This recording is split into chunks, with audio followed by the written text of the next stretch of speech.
And joining me to look at the reactions trailing the Capitol Hill violence and the build-up to the inauguration of the 46th President of the United States of America is an African-related journalist, Oiza Adaba. Good to have you join us, Oiza.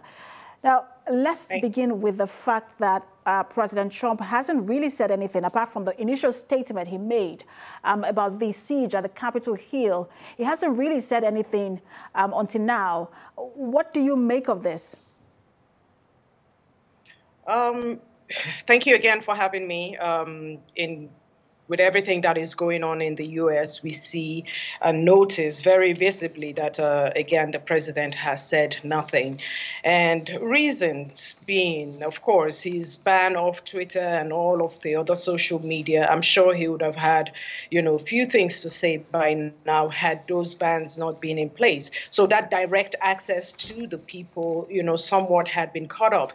And I think, it's time, as most people in most circles will agree that the president should make statements that are, that are presidential at this stage and not just tweeting or sending messages off of the top of his head, as the case has been. However, that being said, the president is still the president, and in his books, actions speak louder than words. I think today he would be heading to Texas, where he would be unveiling the wall that was started during his administration. So it's again one of his last-ditch efforts to show to his followers that he is still the president of the United States, even though he has not said a word about what has been going on. However, he and Vice President Mike Pence met yesterday for the first time in a few days since the January 6th event. And it will be interesting to note that the vice president has committed to a peaceful transition ahead of the inauguration coming up on January 21st. So whilst the vice president has now committed to a peaceful transition of power, there is a move by the House today, which is Tuesday, for a resolution calling for the vice president to invoke to the 25th Amendment. If that fails, what else? That is one of the options. There's several options being considered. In a lot of quarters, they're asking for President Trump to honorably resign. That would save the country a lot of the pain and time it would have to face if it had to go the impeachment route. Which is the other option if Vice President Biden does not invoke the 25th Amendment, calling to declare President Trump unfit for office. That would be the second option. The third option, again, is to go via the impeachment route.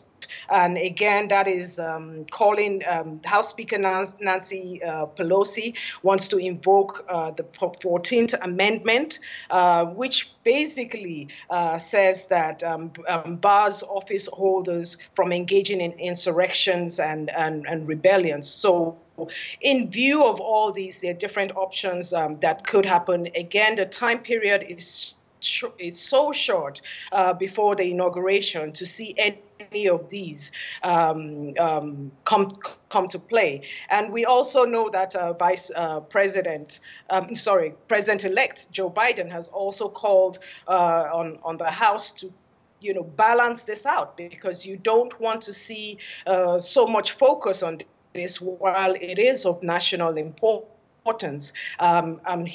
He also has to protect his agenda coming in as president. So you want to see a balance out of ensuring that there is a peaceful transition, and also that the next administration takes off on a positive note.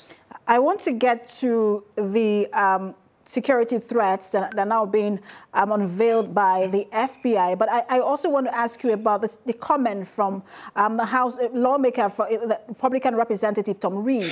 He said that it is better to find ways to ban the president from seeking federal office in the future, instead of that impeachment, however, isn't the answer. Again, when you look at the number of days, is there any reaction to this? What do you make of this? There's a difference between efforts and time-wasting efforts. And in order to get the best results, I think that is what the American people on the general, whether you're Republican or Democrat, are seeking. Because what the events of the last few days have been an assault on the institutions that form the United States, and it's one that affects everyone, whether you're across party lines. But having said that, are the House Democrats going to succeed within such a short time frame to achieve these results?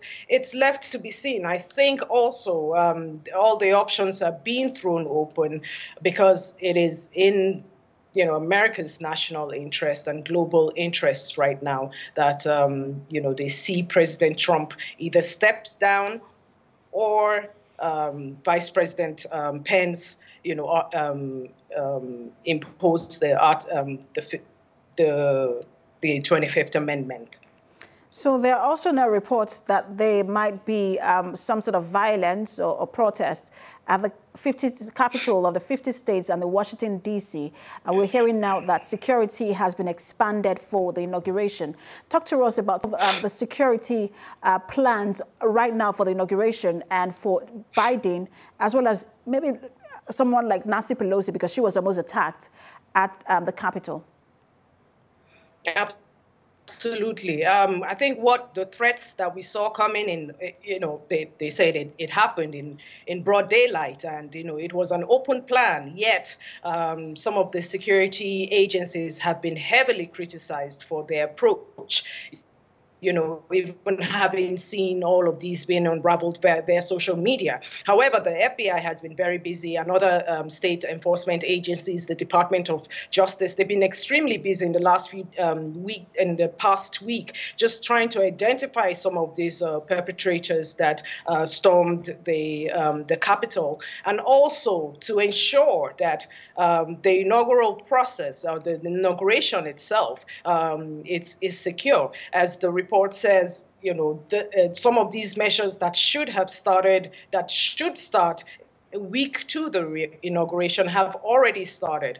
And the FBI is still in the process of fishing out some of these people that were involved in the last protest. Massive steps to get the National Guard, 15,000 expected in the nation's capital.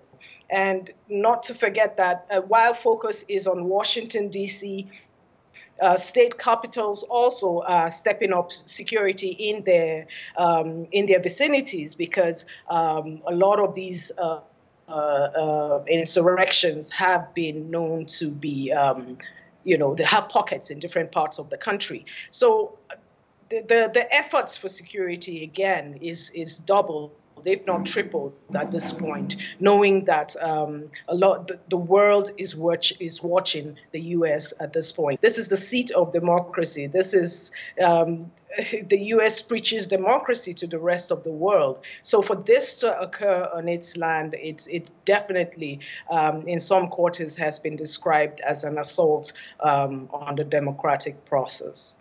But are there any concerns for the safety of the President-elect Joe Biden and the Vice President-elect Kamala Harris? You can be rest assured that the President-elect and the Vice President-elect, their personal safety is utmost in U.S. security interests right now. And I'm sure that all efforts are being stepped up to make sure that the inaugural ceremony and the process, which would have so many different looks this year, not just because of these security concerns, but also don't forget that the U.S. is still battling COVID-19. 395, 75 is the figure, 75,000. I'm sorry, is the figure that we're having to work with. And it's, still a pandemic that is being battled. And as someone said, the U.S. is battling two pandemics, the insurrections and the hate, and also COVID-19. All right, thank you so much for talking to us, African-related journalist Oiza Adaba. Thank you.